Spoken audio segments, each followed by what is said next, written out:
आप जिंदा हैं, मरे हुए हैं। हालेलुया। अब थोड़ी इसके बाद आए, मुझे ऐसा लगता है मुझे भी उत्साहित होने की जरूरत है। मुझे उत्साहित केवल आप कर सकते हैं, क्योंकि आपने वही चुंबकीय शक्ति है जो परमेश्वर ने मेरे अंदर ले ली। मैं जानता हूँ आप जानते हो, आप नहीं जानते, लेकिन उसका इसीलिए इस्तेमाल नहीं कर पाते।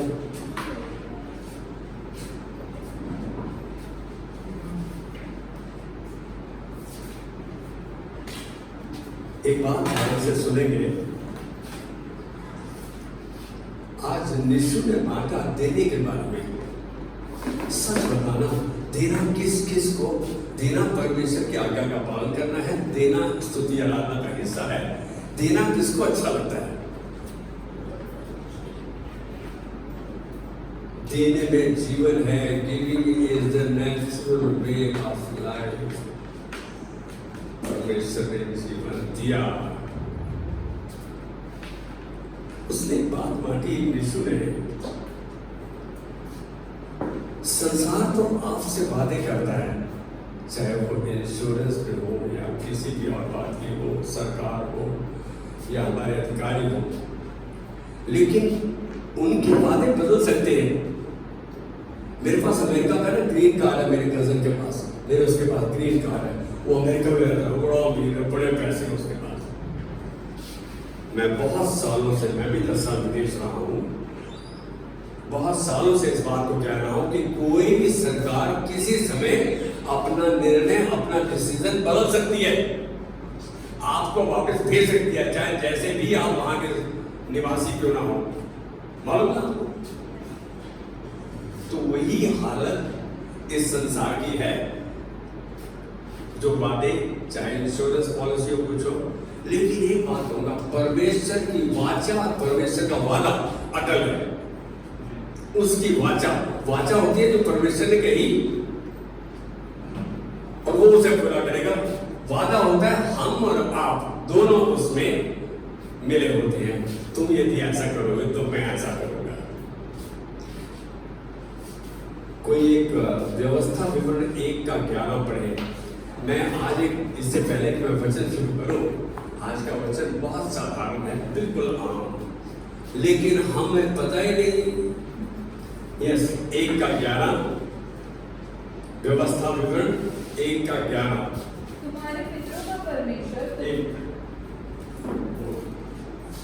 तुम्हारे पितरों का परमेश्वर तुमको 1000 गुना और भी बढ़ाए और अपने वचन के अनुसार तुमको आशीष भी देता है। 1000 गुना बढ़ाएगा वो, ये उसका वादा है। ये जिस दिन मेरी नजर में आया कि परमेश्वर 1000 गुना देता है, भाई कौन सा ऐसा बैंक है, कौन सी ऐसी पॉलिसी है, कौन सी ऐसी स्कीम है जो 1000 गुना देगी? व्यवस्था में परमेश्वर का वचन पक्का कर रहा है। आज एक बात हो, यदि पास्टर आपको कभी गुस्से से देख रहा है, आपको ऐसा महसूस होता है या आपको डांट रहा है, पास्टर माफी मांगता है। पास्टर का काम किसी को डांटना या गुस्से से देखना नहीं है। पास्टर का काम तो प्यार करने का है। प्यार में परमेश्वर की बात आप तक पहुंचाने का है। क्या मेरे साथ सहमत है?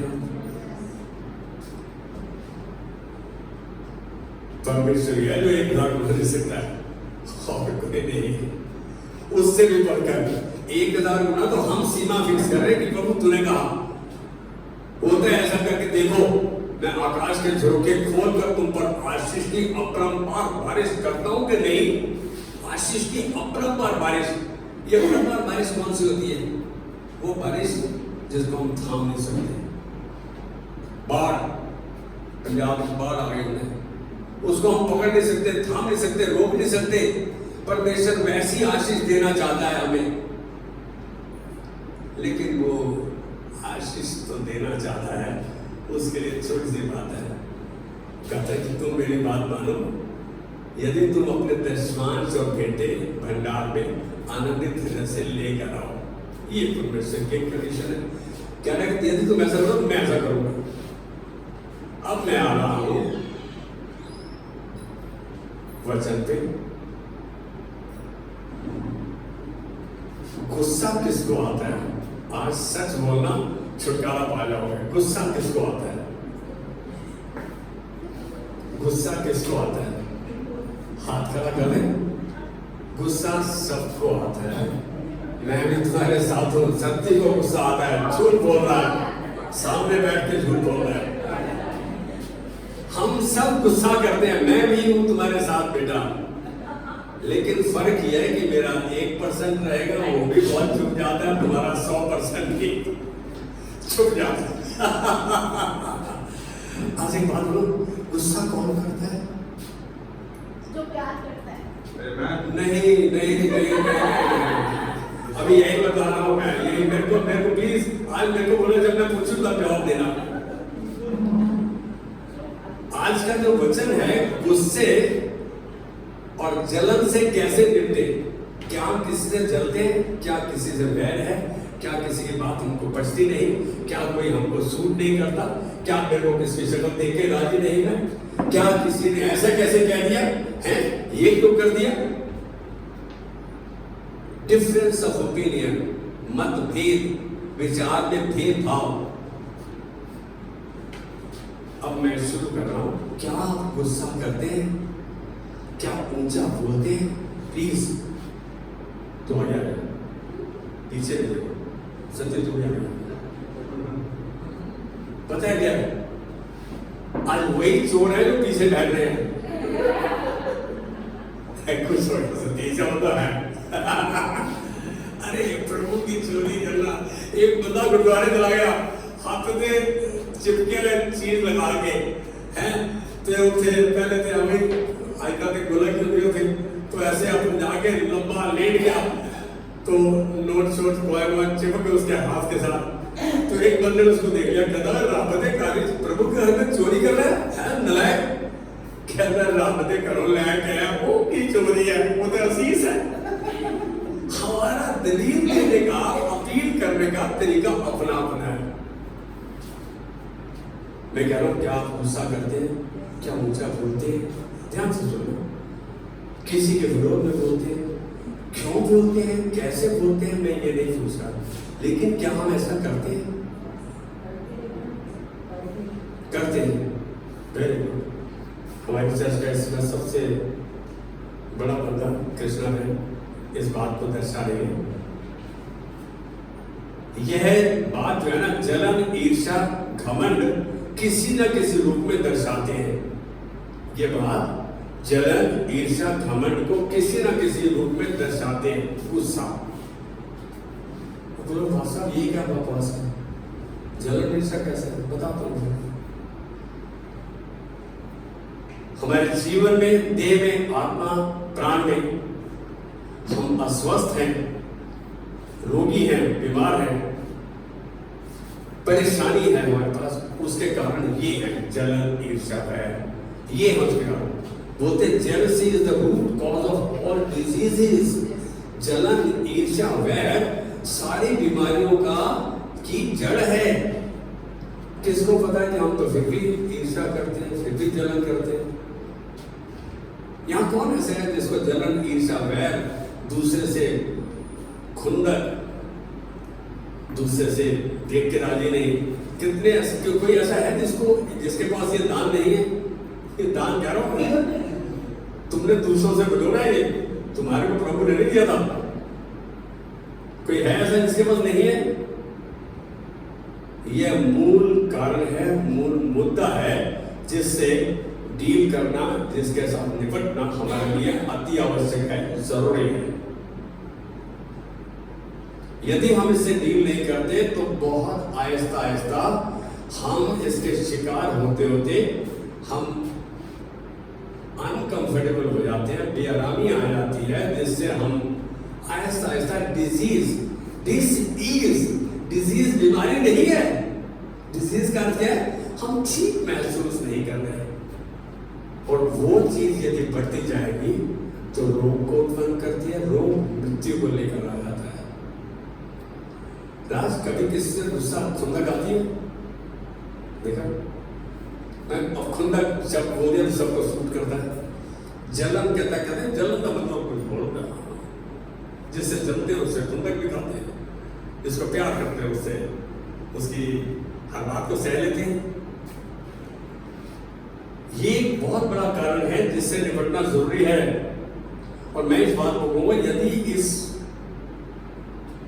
परिस्थिति को समय पर ना निपटा गया, ना डील किया गया, तो ये हमारे शरीर के लिए रोग नहीं मृत्यु तक को लेकर आ जाती है। ये चीज हम मरने तक इस परिस्थिति में पहुंच जाते हैं। मेरी बात को समझो, मैं तुम्हारे साथ हूं यार। मेरे को भी अच्छा नहीं लगता था, किसी ने कुछ बोल दिया, किसी ने कुछ कह दिया, किसी ने बात नहीं मानी। अभी भी कभी कभी गुस्सा करता हूँ, ऐसा नहीं। अब ये बोलते यार प्लीज सुन लो मेरी, मैं ऐसा महसूस करना करता हूँ, लेकिन हमें प्यार से डील करने के लिए परमेश्वर सिखा सकता है। उसका सिखाने का ढंग दो तरीके का है। एक तो अपने वचन से सिखाता है, प्यार से सिखाता है, एक उसको डंडा मार के सिखाना भी आता है। दाऊद बोलता है तेरे सोटे और लाठी से मुझे शांति मिलती है। अरे भाई, कौन किसी को सुधार सकता है? कौन किसी को करेक्ट कर सकता है? कौन किसी को बदला सकता है? केवल वो जो अधिकार में है, बॉस है जो। लेकिन हम कौन है? पास्टर बॉस नहीं है, सहकर्मी है। परमेश्वर के खेत के अंदर मिलके काम करने वाले आपके साथ एक बंदा है। लेकिन परमेश्वर ने उसको भंडारी बनाया है, उसको मैनेजर बनाया है। तो इसलिए क्योंकि उसको परमेश्वर किसको दान देता है? जो परमेश्वर की नजदीकी में रहता है, जो परमेश्वर से संबंध बनाए रखने की कोशिश करता है, जो उसके वचन के साथ बना रहता है, वचन को समझता है, वचन पे चलता है। हमें कई बार पास्टर की कमियां दिखती हैं, लेकिन आप यहाँ पास्टर की कमियां खूबियों को देखने नहीं आते। आप आते हैं तो जो प्रभु के पास वचन है उसको सुनो, समझो और उस पर अपने जीवन में लागू करो। हम इसलिए आते हैं चर्च में, हमारे पास तो कपड़े पहन के आते हैं, हमारे पास से कपड़े अच्छे नहीं, हमारे पास ऐसा नहीं बोलते, ऐसा नहीं बोलते। आज एक बात बोलो, इसे बोलते हैं तुम बेकार से बेकार पास्टर से सबसे उत्तम दान ग्रहण कर सकते हो वचन के द्वारा। You can have the best from the worst. बेकार पास्टर से आप सबसे उत्तम दान, क्योंकि आप आए हो केवल वचन को पकड़ने, आज का मुद्दे को पकड़ने। मैं कैसे गुस्से से निपटूं, कैसे जलन ईर्ष्या वैर से छुटकारा पाऊं, कैसे मेरा जीवन अच्छा हो जाए। हम कहते हैं ना, मैं किसी पे जलन नहीं, मैं सबसे प्यार करता हूं। सबसे बड़े झूठे हैं हम सबसे। मैं आज किसी सवेरे बात रहा था बेटी से कि हम थोड़े से अलग हैं। क्या माना था मैंने तेरे से? क्या माना था?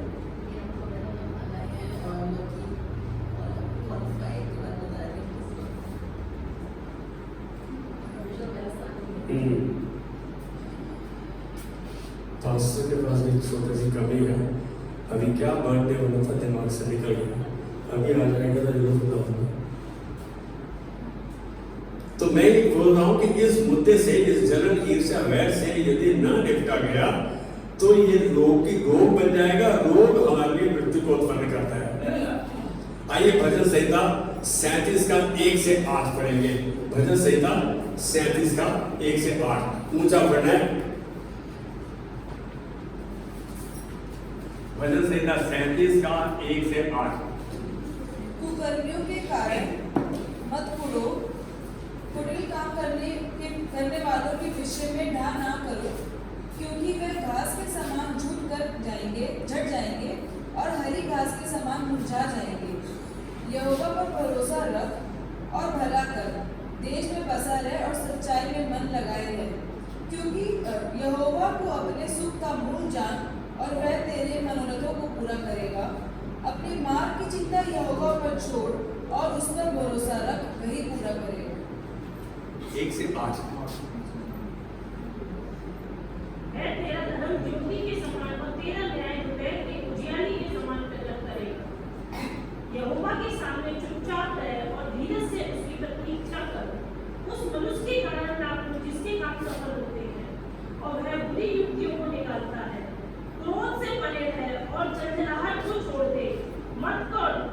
उसकी बुराई, उससे बुराई भी निकली। एक बात बोलूं, मैं चाहता था एक बंदा पढ़े, प्रभु चाहता था 3 बंदे पढ़े। कोई रोक सकता है इसको? कोई रोक पाया? प्रभु कह रहा है कि कोई दूसरा फल फूल रहा है उसके कारण मत कुड़। आज हम बीमार इसलिए नहीं है कि मैं बीमार हूं, पड़ोसी क्यों ठीक है, ये तो कुछ नहीं करता फिर भी इसके पास सब कुछ है।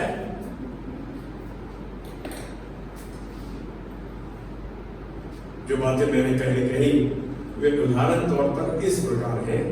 आपके पड़ोसी ने नई और महंगी कार खरीदी है, जो आपसे पैसे के मामले में बहुत कमजोर है, आपके मुकाबले में बहुत कमजोर है, आर्थिक रूप से बहुत कमजोर है।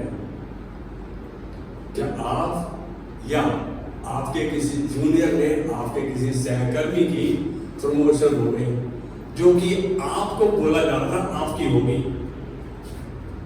आपको बुरा लगा? तो ये क्या है? ये जलन है, ये ईर्ष्या है। कह रहे तो दिल्ली होगा। आज एक बात जानो, क्या हम अपने पड़ोसी को प्यार करते हैं, पसंद करते हैं? मैं कह रहा हूं नहीं करते। यदि उसकी बढ़ोतरी हुई है तो आप अपने घर में प्रभु के सम्मुख आकर हाथ उठाकर प्रभु को धन्यवाद दें, प्रभु की प्रशंसा करें। प्रभु तेरा धन्यवाद, तूने इसको चुना प्रमोशन के लिए, तूने इसको चुना, ये तेरी इच्छा थी, तेरी मर्जी थी। हमें अच्छा नहीं लगता कोई रिश्तेदार बहुत बढ़ जाता है और सब आ गया था, कहता है देखा पैसा आ गया, दिमाग चढ़ गया था। हम क्यों अपने मुंह को खोलते हैं? हम अपने मुंह को खोले, कुड़े नहीं, परमेश्वर को धन्यवाद दें उस शख्स के लिए। सबसे बड़ी बात यहां हो रही है कि हमें गुस्सा क्यों आता है। गुस्सा के मूल कारण जलन, ईर्ष्या, वैर है। ऐसी परिस्थितियां अनचाहे भावों को उत्पन्न करती हैं। आपके अंदर ऐसे ऐसे भाव आते हैं, यार कमाल है, ऐसे की थे, चोर आए थे, स्मगलिंग कर रहा है, ये पैसे पे आ गए। परमेश्वर बोल रहे वो घास की नहीं झड़ जाएगा, खत्म हो जाएगा, आपको पता ही लगेगा। हमें दिख रहा है कि ये तो तरक्की कर रहे हैं लोग, ये लोग तो बड़े फल फूल रहे हैं। जो झूठ बोल रहा है, हम तो सच बोलना चाहते, सच बोल रहे हैं, और फिर भी हमारे पास ऐसी परेशानी आ रही है। आप यदि इस बात को देखना चाहते हो तो भजन संहिता 1 में भी देख सकते हो। भजन संहिता 1 के 4-5 में ऐसी बात को बोला गया है। और मैं यहाँ कह रहा हूं, ये बात, ऐसी परिस्थिति, आपके भाव डिस्टर्ब हो सकते हैं, आपके भावों में अनचाहे परिस्थितियां आपके भावों को ठेस पहुंचा सकती हैं, जो हमें अंदर ही अंदर परेशान करता है। जब हमें ये लगता है मेरे परिवार में तो तरक्की नहीं हो रही, मुझे तो कुछ नहीं मिल रहा, मेरे लिए तो कुछ नहीं हो रहा, तो हम क्या करें? परमेश्वर के साथ असहमति, सहमति नहीं, एग्री नहीं करें परमेश्वर के साथ, डिसएग्री करें। जो कुछ उसने दिया है आपको, आपके जीवन के लिए, धार्मिकता के लिए, वो बहुत कुछ है। जो कुछ उसने दिया है, कह रहे कि मैं, परमेश्वर कह रहा है कि क्या हमें पता है कि जो मेरे को परमेश्वर ने लिखा वो मेरे को मिलेगा? हम परमेश्वर से कंप्लेन करते हैं तो ये भी हमारा कोड़ना, चिड़चिड़ाना, बुड़बुड़ाना है, जो परमेश्वर को नहीं भाता। जो कुछ उसने आपको दिया है उसमें तृप्त रहो। Contentment with godliness is a big gain. तृप्त होना परमेश्वर के साथ बने रहने के साथ एक बहुत बड़ा फायदा है। आपके लिए कैसा है मुझे नहीं मालूम, लेकिन जलन, ईर्ष्या किसी दूसरे के प्रति जब एकदम ऊंची हो जाती है, हद तक पहुंच जाती है। क्या कभी मेरी मां कहा करती थी, देखो आवाज मारे, शुभी शुभी कितने, और मैं आवाज नहीं दे रहा, मेरे को सुनी नहीं, तो सुनता क्यों नहीं? जोर की बोल रही है। ऐसा उसने क्यों कहा? हमें भी पसंद नहीं है कोई हमें अनदेखा करे, हमारी बात सुने नहीं, अनसुनी करे। ये भी जलन ईर्ष्या के बैर, ये भी उसका एक हिस्सा है, कारण है। जब ये एकदम हद तक पहुंच जाता है तो ये नकारात्मक भावों को उत्पन्न करता है। वो भाव जो ठीक नहीं होते वो हमारे अंदर परेशानी को, बेआरामी को उत्पन्न करते हैं, जो हमारे अंदर शांति और आनंद को भंग करता है, नष्ट करता है, हमारे आपसी रिश्तों में जहर घोल देता है। ये जलन ईर्ष्या है। मैं आपको एक अपने घर की बात बता रहा हूं, गवाही बता रहा हूं। मैं, मेरा भाई, मेरी भाभी, हम सैर कर रहे थे। मेरे भाई को और मेरे भाभी को शुरू से ये शक रहा कि पता नहीं इसके पास कितना है, इनको कितना है, पता नहीं कितना है।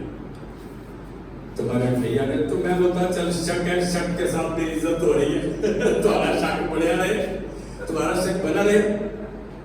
तो उन्होंने सैर कर रहे थे तो भैया ने कहा लंबी जी कार ले ले, असि की चिमटा ले लेंगे, हम भी उसमें सैर कर लेंगे। मैं कुछ नहीं बोला। भाई के अगले शब्द है तेरा पैसा कुत्ते खाएंगे, तू इस्तेमाल तो करता नहीं, इतना पैसा तेरे को, उनको पता ही नहीं, असलियत किसी को पता नहीं है, असलियत खाली मेरे को पता है। मैं बहुत देर तक सुनता था, मेरा मुंह बंद नहीं रहा।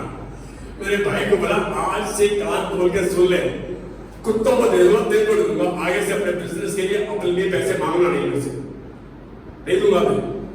मेरी भाभी ने उनको डांटा, हमेशा शुभ दिन तुम्हारे साथ खड़ा रहता है, कैसी बात कर रहे हो। अब मैं क्या कहूं, ये शब्द है ना, इसका मतलब हमारे ही शब्द या किसी के शब्द हमें घात कर सकते हैं, हमें हर्ट कर सकते हैं, हमें चुभ सकते हैं, इस हद तक चुभ सकते हैं कि हम उनकी शक्ल देखना नहीं चाहेंगे। परमेश्वर का विधवा, एक दूसरे से प्यार करो, एक दूसरे से प्यार करो, इसी के द्वारा जान जाओगे तुम मेरे चेले हो। प्रभु यीशु कह रहा है। हम कहाँ प्यार कर रहे हैं भाई? किसी ने मेरी बात नहीं मानी या मैंने किसी की बात नहीं मानी, असहमति का मतलब कोई हमारे आपस के विचारों में विचार तो थोड़े से अलग है।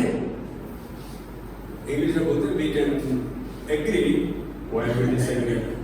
हम असहमत होने पर भी सहमत हो सकते हैं। चल यार, इस बात को तू ऐसा सोच रहा है, मैं सोच रहा हूँ, दोनों अपने स्थान पर रहते हैं, लेकिन हम अपने रिश्ते को खराब करें। लेकिन ऐसी परिस्थितियां ऐसे नकारात्मक भावों को उत्पन्न करती हैं जो हमारे आपसी रिश्तों में जहर घोल देते हैं। मेरी बात को समझ रहे? क्या आप मेरे साथ एग्री हैं? सच में बात यही है, जिसकी वजह से हमारी गवाही गलत सिद्ध हो जाती है। हम क्रिश्चियन लोग भी ऐसा करते हैं, हमारी गवाही गलत हो जाती है। जब हम ऐसा करते हैं तो लोग बोलते हैं काय का क्रिश्चियन है। आपने मौका दे दिया ना उनके हाथ में प्रभु यीशु की आलोचना करने का, उसके बारे में गलत कहने का। क्या प्रभु चाहता है? वो तो चाहता है मेरे बच्चे शांति और आनंद, अमन चैन उनके घर का हिस्सा बना रहे, इनके हर जरूरत इनके विश्वास के द्वारा पूरी की जाए, ये उसकी इच्छा है।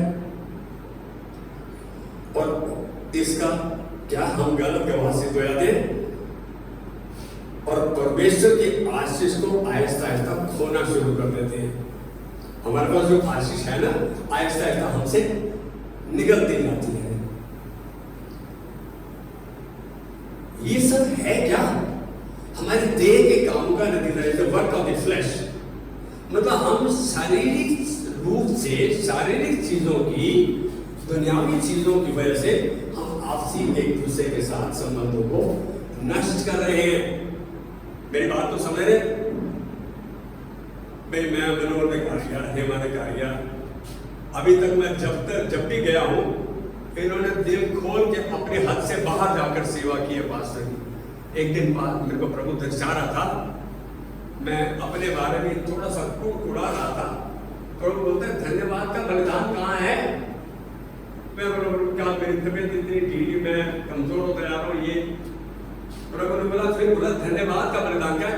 जब प्रभु ने मुझे दर्शाया, प्रभु ने एक बात कही कि एक बंदा बता जो तेरे जीवन में तेरे साथ संपर्क में आया, एक परिवार बता जिसके द्वारा मैंने तुझे और तेरे परिवार को आशीष नहीं किया, आशीष किया है। मेरी आंखों में आंसू चल रहे थे। मैं एक एक बंदे को याद कर रहा था कि हर एक बंदे ने आशीष किया है, ब्लेस किया है, हर एक बंदे ने, हर एक परिवार ने। एक कितने हजारों परिवार होंगे, कोई एक ऐसा है जिसने आशीष ना किया हो। मैं सॉरी, अभी भी आज भी जिंदा हूं, इसके लिए धन्यवाद। मेरे को मालूम मेरी आशा तुझ पर है, इस देह को तूने बनाया, इस देह को तू बहाल करता आया है। आज एक बात तो मेरी तबीयत आहिस्ता आहिस्ता बहुत अच्छी होती जा रही है। प्रभु रोज अपनी भलाई, अपनी करुणा अपने दास पर कर रहा है। यदि वो प्रभु के दास पर कर रहा है, उसके लिए क्या जरूरी है कि प्रभु की नजर मुझ पर हो? क्या जरूरी है मैं दूसरे की बात सुनूं और उसके लिए प्रार्थना करूं, यदि वो प्रार्थना चाह रहा है? ये सब देह के काम के नतीजे हैं।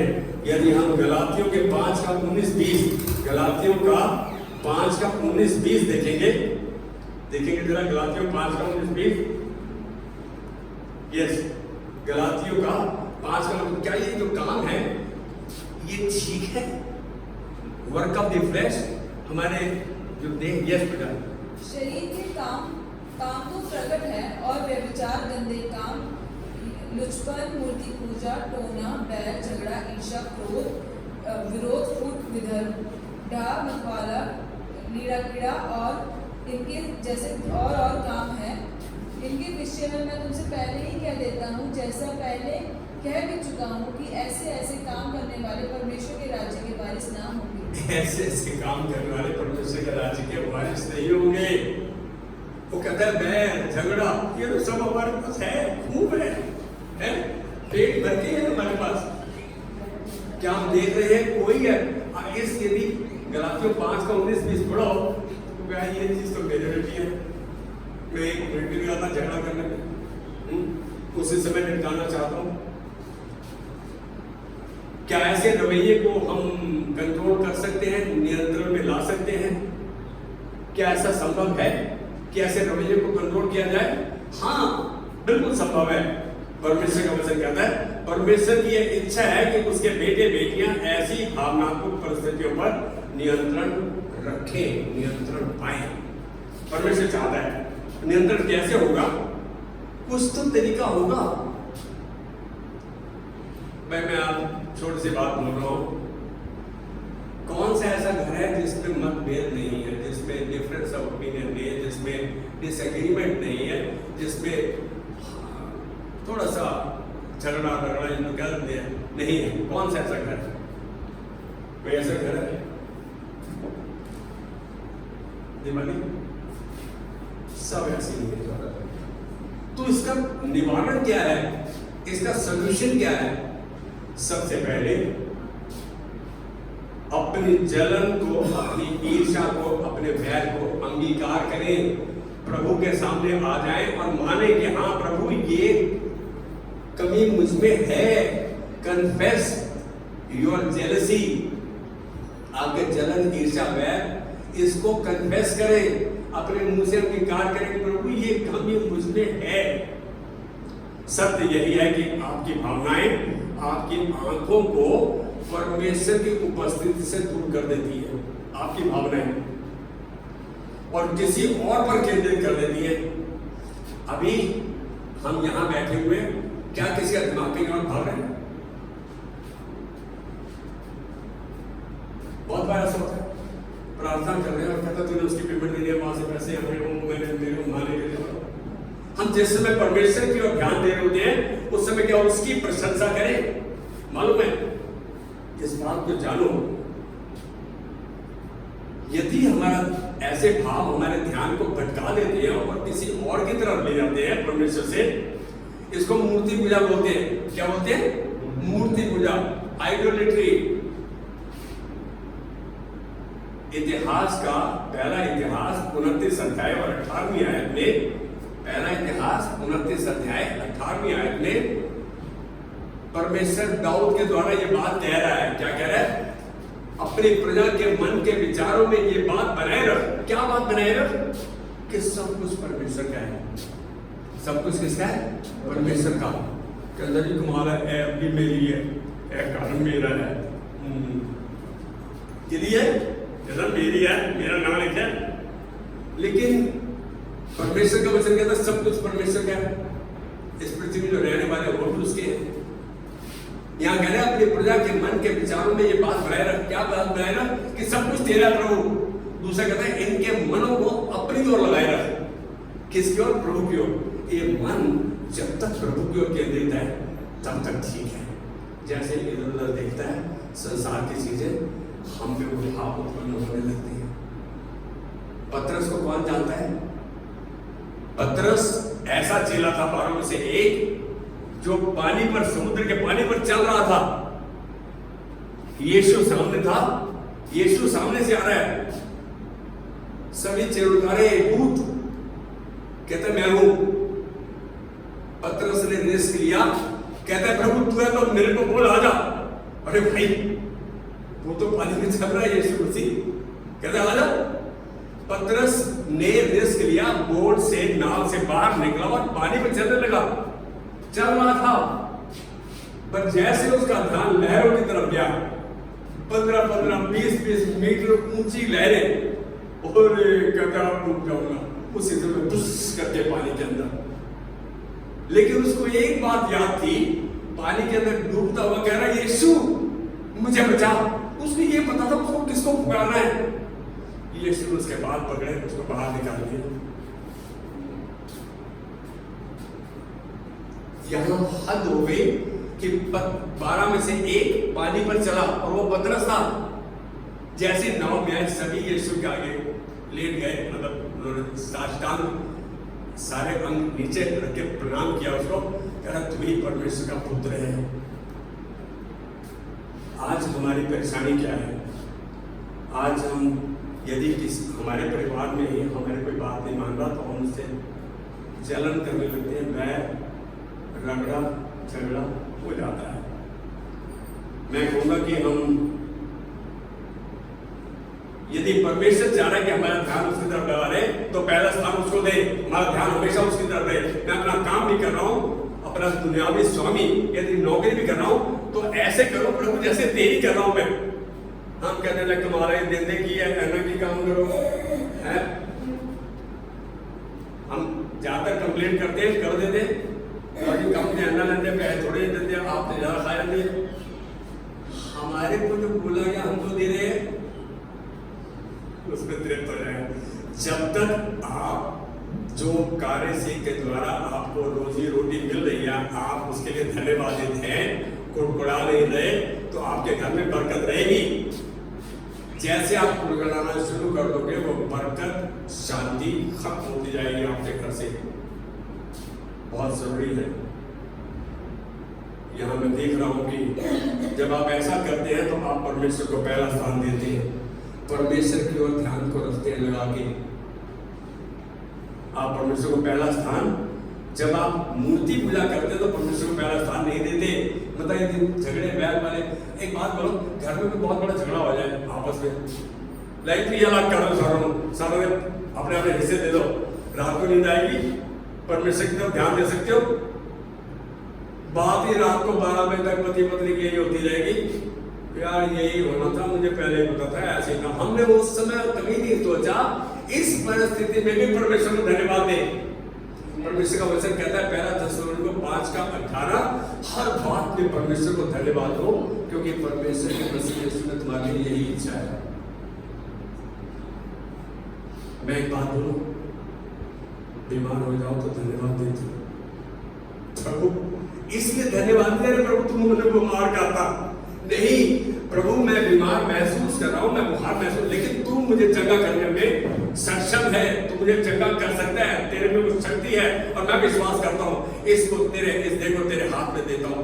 क्या आपने उस परिस्थिति को परमेश्वर के हाथ में दे दिया विनती के द्वारा? जरूरी है। आप परमेश्वर को जब ऐसा पहला स्थान नहीं देते जिसकी वजह से आप परमेश्वर न्याय के शिकार हो जाते हैं, इस पाप का पश्चाताप करें। मैं पहले तो बोला कि हम उसको अंगीकार करें, मुंह से हाँ करें, हाँ ये मुझ में कमी है, और फिर उसके लिए पछतावा करें। प्रभु पछतावा करता हूँ। पछतावा करने का अर्थ है कि दोबारा उसको बात को रिपीट नहीं करें, दोबारा उसको नहीं कहें, पछतावा करें। दूसरी बात, आप इसका एहसास करें, एहसास माने कि आप परमेश्वर से असहमत हैं। जब आप जलन ईर्ष्या बयान कर रहे हैं तो आप परमेश्वर के सामने इस बात को माने कि प्रभु मैं तेरे साथ सहमत नहीं हूं। ये अपने ये तो आपने कह दिया कि प्रभु ये कमी मेरे में है, तो आप ये कहना जरूरी है, प्रभु मैं तेरे साथ असहमत हूं, I disagree with you. Realize that you disagree with God. सच तो यह है कि आशीष परमेश्वर ही की ओर से आती है, आशीष परमेश्वर ही की ओर से आती है। मैं सत्य के साथ कल बांट रहा था, हमारी कंपनी में 15,000 बंदे काम करते थे, 15,000। मैं कह रहा था कि अब मैं जब पीछे देखता हूं तो तब भी ये पाता हूं कि उस समय भी परमेश्वर मेरे साथ था। 15,000 में से मैं हेल्पर भी नहीं, अप्रेंटिस भी नहीं, जूनियर टेक्नीशियन भी नहीं लगा और सर्विस मैनेजर तक बन के कंपनी से निकला। अफसर बहुत नाराज थे, बड़े अफसर, कि आपने कैसे बना दिया, इसकी तो पढ़ाई पूरी नहीं हुई, ये नहीं हुआ, वो नहीं हुआ। लेकिन परमेश्वर ने ऐसा किया, एक के बाद एक प्रमोशन दी, ऊंचे में बढ़ाता गया। थोड़ा सा दिमाग घमंड में आ गया, देखा मेरे तो चंगा कारण मेरी टीचर है, मैं जोनल इंजीनियर और असिस्टेंट सर्विस मैनेजर हूँ, मेरे पास क्या नहीं है, अपना घर था, 27-28 साल की उम्र में अपने पास वाहन था, सब कुछ था, घमंड आ गया। लेकिन घमंड आपके पतन का कारण, आपका जो पतन है ना, उससे पहला कदम घमंड है। आप कैसे गिरे मैं इसको दोबारा नहीं बोलूंगा, लेकिन ऐसा हुआ। तो इसका एहसास करना जरूरी है कि मैं परमेश्वर के साथ सहमति में नहीं हूं, और चुनाव करें, यह चुनाव करेंगे, इच्छा करें कि परमेश्वर आपको आशीष दे। मैं कहूंगा कि इच्छा परमेश्वर की है। परमेश्वर नहीं चाहता कि हम श्राप में चले, हम दंड में चले, न्याय में चले, उसके न्याय में। वो चाहता है कि मेरे बच्चे पहले बोले। उसने पहले बच्चे बोलते आदम और हव्वा, उनको बोला खाओ पियो फलो फूलो। अदन के बगीचे में उनको कोई काम नहीं दिया, लेकिन जब उन्होंने उसका कहना टाला, तब से उसने श्राप दे दिया, अब से तुम पसीना बहाओगे, मेहनत करोगे, अब खाओगे। वो पीढ़ी हमें, ये हमने मांग के लिया, हमने विरासत में पाया, विरासत में क्या बात है। मैं कहूंगा कि परमेश्वर की इच्छा है कि वो आपको आशीष दे, लेकिन आपकी जलन ईर्ष्या साफ दर्शाती है कि शायद आप इस प्रमोशन के हकदार हैं। ये आपकी जलन है, मतलब हो गई किसी और की प्रमोशन और आप परमेश्वर के साथ सहमति में, परमेश्वर प्रमोशन तो मेरी होनी थी। ये आपकी जलन और ईर्ष्या है, ये असहमति है। इस असहमति को परमेश्वर के सम्मुख लेकर आए, ताकि परमेश्वर की इच्छा आपके जीवन में बहाल हो। मैंने पहली बात क्या कही, हम अंगीकार करें कि ये प्रभु कमी में है। दूसरा ये भी कहें कि प्रभु तेरे साथ ऐसे चलते हुए मैं ये कहता हूँ कि मैं तेरे साथ असहमति में हूँ, असहमति में रहा, लेकिन अब पछतावा करता हूँ, मेरी मदद कर। आज एक बात बोलूं, जब ऐसा कहते हैं तो हमें अपने स्वभाव को नम्र और दीन करना पड़ेगा ना। पहला पत्र 5:6-7 कहता है, परमेश्वर के बलवंत हाथ के नीचे दीनता से बने रहो, ताकि वह तुम्हें उचित समय पर बढ़ाए। जवानी में किसी को किसी की सुनने की आदत नहीं होती। एक दिन मेरा बॉस मेरे कमरे में आया, क्या वो बॉस चली जाओगे, तुम सुनते ही वहां ये नहीं किया। मेरी आदत थी कम बोलने की, सुन लेता था। जब यहां से पानी ऊपर चला गया, मेरे मुंह से एक बात निकली, मैं कुमार साहब, मेरा मैनेजर था, आहिस्ता बोलो, मैं बहरा नहीं हूं। अब अब मेरे आगे कुछ अफसर बैठे थे, मैं उस समय सर्विस मैनेजर था, उसको अच्छा नहीं लगा। 1 घंटे के बाद लौट के मेरे कैबिन में आया, कहता क्या हो गया तेरे पास? मतलब उसने कभी ऐसा देखा नहीं। मैंने जी आपने त्रिभुज देखी है? त्रिभुज, ट्रायंगल, राइट एंगल ट्रायंगल, उसका हाइपोटेन्यूज, उसका एक साइड ऐसी है, उसको दबाते जाओगे तो आधार की लाइन के साथ मिल जाएगी। मैं बोला जी मैं उस हाइपोटेन्यूज को दोबारा वापस ला रहा था, उससे देखा तो दोबारा वापस ला रहा था। वो कहना तेनू के तेरी मुंह खोल देने देखा, तू कैसे ऐसी बकवास करती? मैं बोला सर आपने कौन सा मीठा बोल दिया? आपने कहा क्या बकवास हो रही है, मैं तो काम कर रहा हूं। आज एक बात हो, कोशिश करें, यदि हमको कंप्लेन करनी है, यदि विरोध करना है, तो हम परमेश्वर के हाथ में उस परिस्थिति को दे। प्रभु मेरे से सहा नहीं जा रहा, मैं इस बॉस को, इस परेशानी को, इस परिस्थिति को तेरे हाथ में देता हूं, तुझ पे विश्वास करता हूं। परमेश्वर बोलता मैं पूरा करेगा। हम क्या करते हैं? अपने आप सुलझाना चाहते हैं। तीसरी बात, धन्यवाद दें परमेश्वर को उस व्यक्ति की आशीष के लिए। धन्यवाद दें कि प्रभु तूने उस बंदे को आशीष किया, ये जरूरी है। अब जिससे मैं जल कोड़ रहा हूँ, जिससे विरोध कर रहा हूँ, उसके लिए धन्यवाद दो, कितना मुश्किल है, हैं? बड़ी बड़ी बधाइयाँ, शक्ल से पता लगता है कि आप औपचारिक बधाई दे रहे हो। सच बात तो यही है। अब किसी की शादी में गए, शक्ल देखते ही उसने शक्ल बना ली आपको देख के, है? तो फिर आपने जब लिफाफा दिया, कहना ला तुम्हारा, पर ये लोग क्या दे रहे हैं? मतलब आपके सामने वो असहमति दिखा रहे हैं, आपके सामने नाखुशी दिखा रहे हैं। यदि आपको 1 रुपया एक सिक्का भी कोई देता है तो अपनी जेब से दे रहा है, वो आपको आशीष कर रहा है।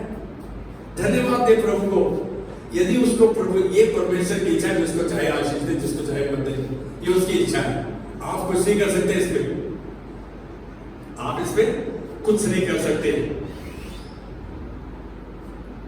आप इस बात को शायद पसंद करें या ना करें, लेकिन ऐसे में जब आप परमेश्वर की प्रशंसा करते हैं, उसको धन्यवाद देते हैं, जो आपको अच्छा नहीं लग रहा, ऐसा करने से आप अपने आप को तैयार कर रहे हैं परमेश्वर की आशीष को ग्रहण करने के लिए। मतलब आपने उस जल रिक्शा को, उस बंदे के लिए प्रभु को धन्यवाद दिया, प्रभु की प्रशंसा की। प्रभु सच में मैं गलत सोच रहा हूँ, शायद यही हकदार था, इसीलिए तूने इसको दिया है। हम ऐसा अपने मुंह से कहें और उसको आशीष करें, परमेश्वर को धन्यवाद दें, यह दर्शाते हुए कि उसका न्याय, उसके न्याय पर आपको विश्वास है। उसने जो सोचा है, उसने जो किया है, वो ठीक है। क्या हम ऐसा करते हैं? ज्यादा नहीं करते। मांगे परमेश्वर प्यार उस व्यक्ति के लिए, अपने हृदय में उस व्यक्ति के लिए परमेश्वर का सा प्यार मांगे, क्योंकि प्यार तो नहीं है। हमने बात मान भी ली, हमने पछतावा भी कर लिया, हमने ये मान भी लिया कि प्रभु मैं तेरे साथ असहमति में हूँ और तेरा धन्यवाद, तूने उसको आशीष दिया है, लेकिन अभी भी उसके प्रति प्यार नहीं है। मांगे प्रभु इसके लिए मुझे अपने जैसा प्यार दे। वचन के अनुसार गुस्सा जलन का फल है। आप जलन है ना, ईर्ष्या है, वह है, इसका फल गुस्सा है। आपके अंदर कहीं ये चीज यदि अंदर रहती है तो गुस्सा बन के आपके मुंह से फुटेगा। जो आपके अंदर जाता है वही तो बाहर आएगा, जो बोओगे वही तो काटोगे। मेरी बात को समझ रहे? कभी यदि गुस्सा आ गया, क्या करें? गुस्सा आ जाए तो क्या करें? गुस्सा आ जाए तो क्या करें?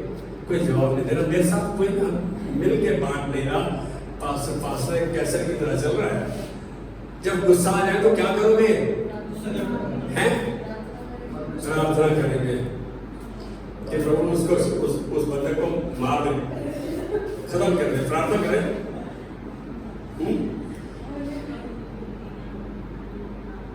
गुस्सा जलन के पीछे पीछे चलता है। जलन को मानसिक पीड़ा दुर्भावना, घृणा ना बनाने दें। जलन जो है वो आपके अंदर जो ईर्ष्या है उसको घृणा, मतलब मैं उसको बिल्कुल देखने को राजी नहीं। परमेश्वर को क्या चीज पसंद नहीं है? आपको पता है परमेश्वर क्या पसंद नहीं है? झूठ बोलने वाली जीभ और घमंड से चढ़ी आंखें। कहता है साढ़े पांच जाम के दे रखे है। घमंड से, ये घमंड है, घमंड से चढ़ी आंखें और झूठ बोलने वाली जीभ। परमेश्वर उनसे घृणा करता है, उनसे हेट करता है, उनसे नफरत करता है। तो जिससे परमेश्वर नफरत करता हो गया, मैं परमेश्वर से प्यार करता हूं, तो आपको सामने पकड़ सा झूठ बोल रहे हैं। दूसरों के बारे में तो जलन ईर्ष्या व्याप को दर्शाता है। हम सबके सामने दिख जाते हैं कि हम गलत हैं। परमेश्वर से उस अपने हृदय में उसके प्यार को मांगे, इसके बजाय सीखे आनंदित होना जब दूसरे आशीष पाए। प्यार को मांगे। यदि मेरी प्रमोशन नहीं हुई तो मैं उसे गले लगा के उसको ब्लेस करूं, उसके लिए गिफ्ट लेके जाऊं, उसके घर मिठाई का डब्बा लेके जाऊं और उसके लिए प्रार्थना धन्यवाद, ये प्रमोशन ये इसी बच्चे की थी और तुमने उसको दी, तेरा धन्यवाद। उसको बोले कभी मैं तेरे काम में आऊं तो तुमको बता। हम अपने आप को अपने अंदर से, अपने जलन ईर्ष्या भय से बाहर ऐसे काम के द्वारा, प्यार के दर्शाए जाने के द्वारा निकाल सकते हैं बाहर। नहीं तो हम तो उसी पिंजरे में फंसे रहेंगे, कोई जहर बोलता रहेगा। जबकि आप विश्वास करते हैं कि आप इसके हकदार थे, लेकिन जब आपने अंगीकार कर लिया, जब आपने एहसास कर लिया, जब आपने मान लिया प्रभु कि मैं गलती पर हूं, मैं पछतावा करता हूं और ये आशीष उसी की थी, प्रभु अब तूने मुझे वो प्यार दे दिया है, अब मैं उसको ब्लेस करूंगा, मैं उसको ब्लेस करूंगा। आखिरी बात, जब आपने ऐसे ये कदम ले लिए ना, तो आप परमेश्वर कैसे प्रभु अब मैं अपने ध्यान को तेरी ओर केंद्रित करूंगा, तेरे ऊपर टिकाऊंगा। जब भी आज एक बात बोलो, जब आप परमेश्वर के साथ जुड़े हो ना, भाई थोड़ी सी बात है, एक बंदा को खड़ा हो, कोई एक बंदा मेरे साथ है, एक बंदा है, एक बंदा मेरे साथ खड़ा हो, अब क्या बता, इस मोहल्ले का, इस इलाके का सबसे बड़ा बदमाश है, बिना देखे छुरा मार देता है, गोली मार देता है और सब डरते हैं इससे। ओए यश, अरे छापड़े का नाम मत यार, अब ये मेरे साथ चल रहा हो, ये मेरे साथ चल रहा हो, क्या कोई मुझे हाथ लगाएगा? हैं? कोई लगाएगा? पता है ये कौन है? जब परमेश्वर मेरे साथ है तो मेरे को हाथ कौन लगाएगा? मुझे कहने की जरूरत नहीं पड़ेगी। जब परमेश्वर मेरे साथ है, मुझे क्या चाहिए?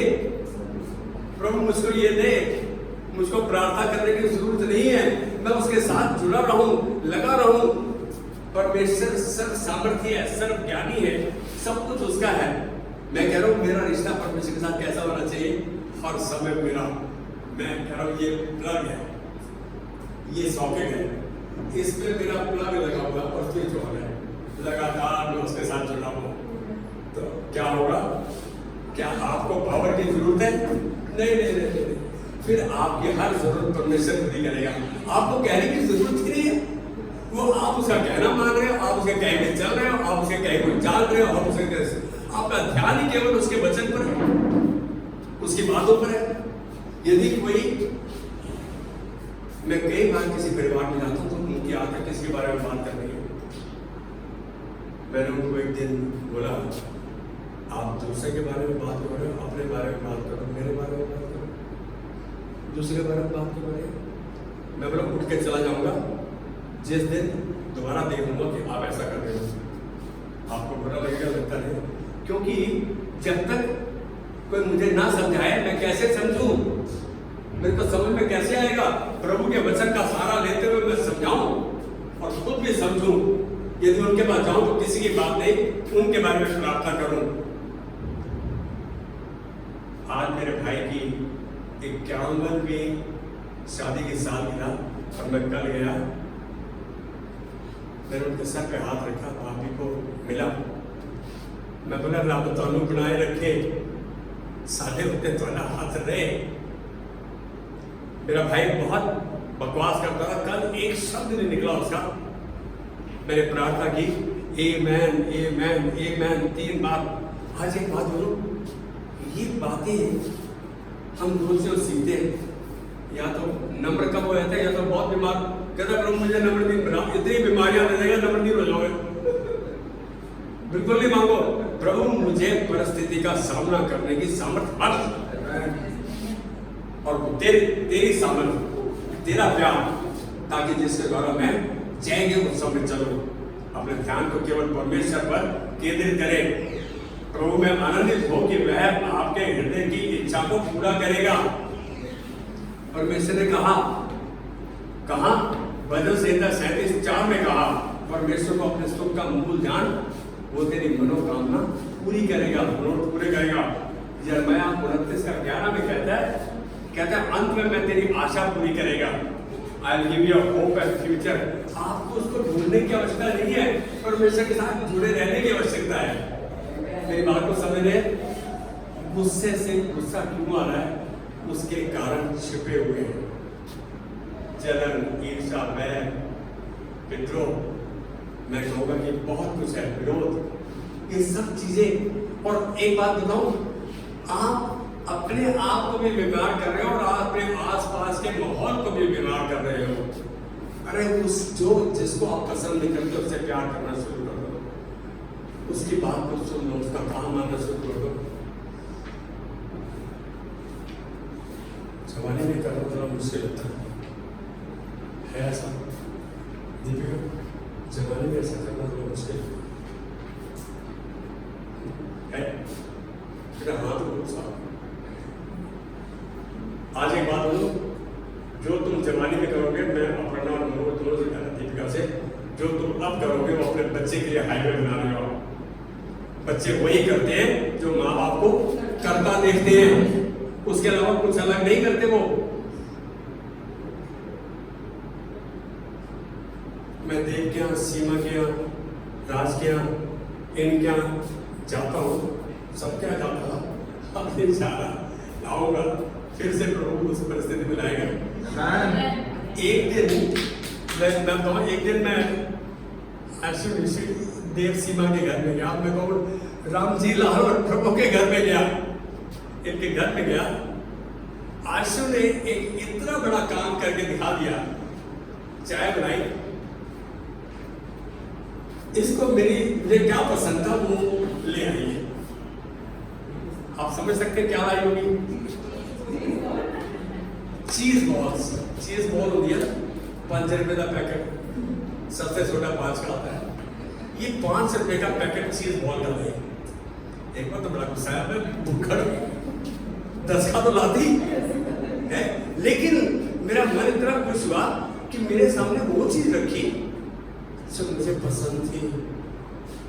किसी आज एक नोट सच दसियो आज तक किसी को खाने तो बुलाते हो, कई बार बुलाया, क्या उसको पहले पूछते तू की खाएगा? सच दसियो नहीं। जो हम अच्छा बनाना चाहते हैं ना, जो हम अच्छा बना सकते हैं, उसको देते हैं। आपने कभी पूछा तेरे को क्या पसंद है? यार कल आओगे तो क्या खाओगे, मैं तुम्हारे लिए क्या बनाऊं? उसको पसंद है सावी तोरी की या टिंडे, तुसी बनाता चिकन, मटन, मच्छी, खाली देखा तुम्हें। मेरी बात को समझो, एक बार जानने की कोशिश करो, उसे पूछो यार मैं क्या बनाऊं तेरे लिए और कैसे बनाऊं, मसाला मिर्ची कम के, बताओ क्या खाओगे? उसका मन इतना खुश हो जाएगा, प्रभु को हाथ उठा के धन्यवाद देगा। ऐसा किसी ने नहीं पूछा।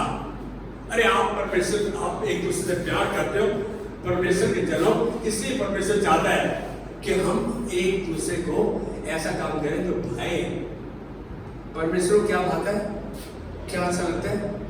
जो उसका भय मानता है, जो उससे प्यार करता है, जो उसके कहे को सुनता है, समझता है, उसको जानता है, उसके कहे में चलता है। आप समझ रहे हैं इस बात को?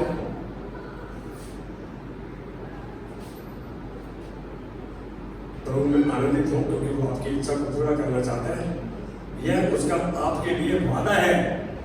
परमेश्वर का वादा है कि वो आपके लिए पूरा करेगा। याद करें उस समय जिस समय आप नीचा डाउन बड़ा बेकार महसूस करें, प्रभु ने आपके लिए क्या क्या किया उसको याद करें। ऐसा कुछ टाइम राजा प्रभु ने सब कुछ दिया, हम उस समय में याद करें, उसको धन्यवाद दें। प्रभु वो समय था, आज मैं इस बात को फिर कहता हूँ प्रभु फिर से तू वही समय दे रहा है, मैं तेरे साथ जुड़ा रहूंगा, तेरा कहा मानता रहूंगा, तेरे कहे को जानता रहूंगा, तेरे कहे को समझता रहूंगा। एक बात सच है, प्रभु देता उसी को है जिसको वो चाहता है, तो फिर उसकी रजा में खुश हो जाए, उसकी मर्जी में आनंदित हो जाए। इसका आधार क्या है? मसीह जीवन जीने के लिए मसीह को आपके अंदर और आपके द्वारा कार्य करने दें, जो प्रभु का वचन है, आपके अंदर और आपके द्वारा कार्य करने दें। To live a Christian life, allow Christ to live in and through you. मेरी बात समझ रहे हैं? विश्वास का अर्थ है उस परिस्थिति के बाहर देखना जहां परमेश्वर देख पा रहा है, जहां आप नहीं देख पा रहे। Seeing beyond what God can see and you cannot see. आज एक बात बोलूं, परमेश्वर के साथ जुड़े रहो, आप हद के बाहर तक देखने पाओगे परमेश्वर क्या करने जा रहा है। परमेश्वर के साथ जुड़े रहो, वो आपको दर्शाएगा। आपको जरा भी ईर्ष्या बैर के इस क्रोध के हम सब शिकार हैं। प्रभु जरादास इस बात को अंगीकार करता है, हम सब इस कमी करने के शिकार हैं, तेरे इस न्याय के शिकार हैं। हम सब ने गुस्सा किया है, हम सब में कमी है। आज हम अपने आप को समर्पित करते हुए इस बात को अंगीकार करते हैं, मानते हैं प्रभु कि हम में है, और इसका एहसास करते हैं कि हमने तेरे प्रति असहमति प्रकट की। हम धन्यवाद देते हैं उस व्यक्ति के लिए, उस जन के लिए, उस विरोध के लिए, उस प्रभु असहमति के लिए जिसके द्वारा तूने दर्शाया कि तू जिसको देना चाहे उसी को देता है। आज हम तेरे उस असीम प्यार को चाहते हैं और धन्यवाद के साथ ग्रहण करते हुए आदर महिमा प्रशंसा उसको देते हैं। तूने हमारी प्रार्थना सुनी, इनको एक बार फिर छुटकारा दिया है और अपनी आशीष, अपने प्यार, अपने अनुग्रह, अपने अभिषेक से भर दिया है। हम इनके अंदर इनके द्वारा तेरी महिमा को देखते हैं, यीशु मसीह के नाम में आमीन आमीन। अब हमारे पिता का प्रेम, यीशु मसीह का अनुग्रह और पवित्र आत्मा की सहभागिता उसने हमारे तरफ छोड़ी अनंत काल तक हमारे साथ बनी रही। क्या भी आपसे आमीन। God bless you.